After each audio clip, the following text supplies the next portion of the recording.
Et maintenant, on va juste chauffer un petit peu avec le fun, avec un fun industriel, pour garder un peu la température, pour que le métal s'unisse bien à l'intérieur du tube. Ahora vamos a seguir derritiendo el material dentro para que se casa mejor con el tubo. Elle est remplie parce qu'elle pèse lourd d'une part, c'est massif. Ahora vemos que el tubo está doblado y que está lleno de cherobend. Tenemos la oportunidad de desdoblar el tubo sin desformar el tubo. Donc maintenant on peut le déplier, en fait, le remettre dans sa forme d'origine sans écraser le tube. C'est ce qu'on va voir maintenant.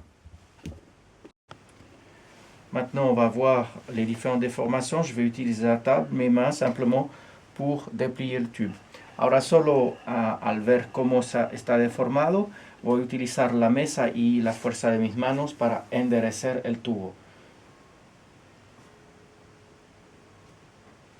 Y puedo hacerlo sin problema porque el tubo está lleno del material. Entonces se deforma como quiera.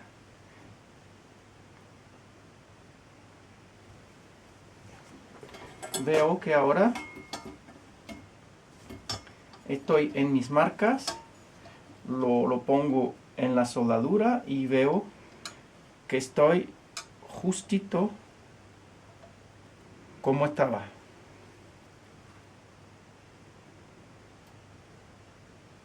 Donc je le remets maintenant dans sa position et je vois que je suis pratiquement juste, à part quelques petits ajustements, je suis exactement dessus.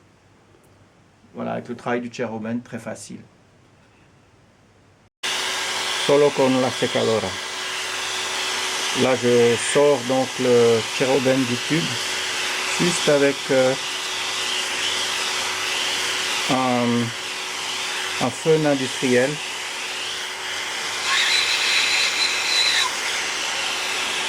À l'air chaud, tout simplement. Comme ça, je ne vais pas abîmer ma laque. Voilà, maintenant on a donc retiré le cherobend, on en est au repositionnement de la pièce. Donc je vais mettre un peu de graisse sur ma coulisse pour éviter, quand je vais souder, qu'il y ait des résidus qui collent ou qui soudent ma coulisse avec. Et à ce moment-là, je vais me trouver ennuyé parce que je ne vais pas pouvoir l'enlever. Donc je vais déjà mettre ma coulisse avec de la graisse. Puse grasa dentro del tubo para que deslice bien y que no se pegue con el calor. Nunca se sabe si entra una gota de soldadura. Y voy a limpiar muy bien, desengrasar muy bien todos los puntos donde tengo que poner estaño. Entonces voy a desengrasar todos los puntos donde tengo que poner estaño. Je vais dégraisser maintenant tous les endroits où je vais mettre de la soudure pour être sûr que la prise soit bonne. El flux permite a la soldadura de entrar bien donde queremos que entre. Maintenant, on va mettre l'eau à souder. L'eau à souder ici, c'est un flux 157 de Castolin, un flux 157 de Castolin. Hay otros que funcionan bien, pero yo utilizo esto. Y entonces voy con un pincel poner en cada punto su gota de fluxante. À chaque endroit où je dois souder, je vais mettre donc un petit peu d'eau à souder. Ahora vamos a poner una soldadura con bajo punto de fusión de 190 grados más o menos con estaño plomo para no quemar la laca.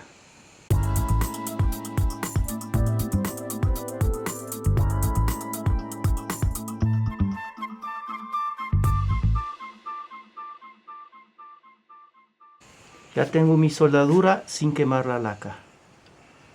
Alors ici, on est sur un point de fusion très bas avec un étain à base de plomb. Et je l'utilise en particulier pour faire des soudures, pour ne pas brûler la laque. Se nota también que tenemos muy poco fuego, pero para no quemar, tengo un soplete muy pequeño. Muy pequeño. Es muy importante el tamaño del soplete, en este caso. Y el punto de fusión. C'est très important dans ce cas d'avoir un point de fusion très bas avec une flamme très concentrée mais toute petite. Et on voit qu'ici on n'a pas du tout brûlé la laque.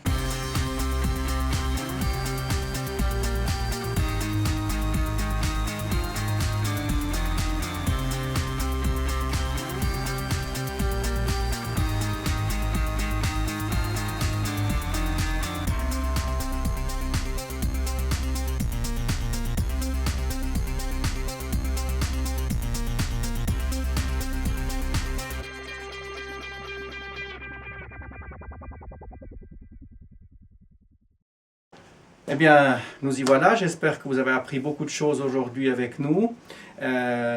Comment souder sans brûler la laque, ça c'est important. On n'y arrive pas toujours malgré tout, on n'est pas non plus des magiciens. Et je vous recommande dans les cas plus difficiles la fameuse laque Nicolas en couleur gold parce qu'elle camoufle bien les petits soucis et puis elle aide beaucoup ce genre de réparation. Voilà. Mais dans la mesure du possible, essayez de ne pas brûler votre laque. Je vous rappelle le point de fusion, un point de fusion le plus bas possible, donc avec une soudure style étain plomb, et puis vous avez vu un chalumeau avec une très petite flamme. Ça c'est très important.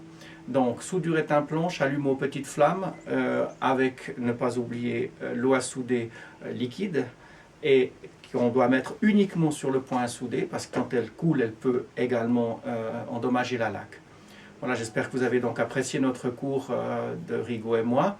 Et la semaine prochaine, on aura le plaisir de vous montrer certainement autre chose parce qu'on a dans la tête de tuner une trompette et on va vous le montrer, ça va être sympa.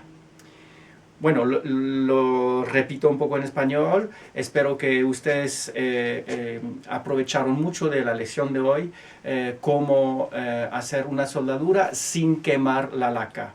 También este procedimiento con Cherobend. Y no olvidarse que para soldar cosas así hay que tener un soplete muy pequeño con una llama muy finita y calentar lo menos posible. También le falta un fluxante líquido que no va a derramar y porque el derrame puede dañar también a la laca. Ok, entonces maestro Rigo, me gustó mucho tu manera de quitar las abolladuras. Merci beaucoup. Y bueno, espero que la semana próxima hacemos otra lección. Vamos a tunear una trompeta para un amigo de Medellín, un profesional, trompetista de nuestros amigos. Y para ti, ¿qué quieres decir más a nuestros amigos latinos de América Latina y de España? Bueno, una excelente jornada de trabajo con el maestro Vincent Leudé, excelente aquí en su taller Musique et Son. Aprendimos cómo hacer la reparación con el Cherubén, que es una herramienta fabulosa que la tenemos a la mano, y aprendimos un poco todo lo que se puede hacer con esta reparación. Espero que les haya sido de mucha utilidad y que nos podamos ver en una próxima grabación. ¿Sí? Muchas gracias, Chao. Rigo. Te felicito y nos vemos otra vez. Gracias, Chao. maestro. Chao, amigos. Chao.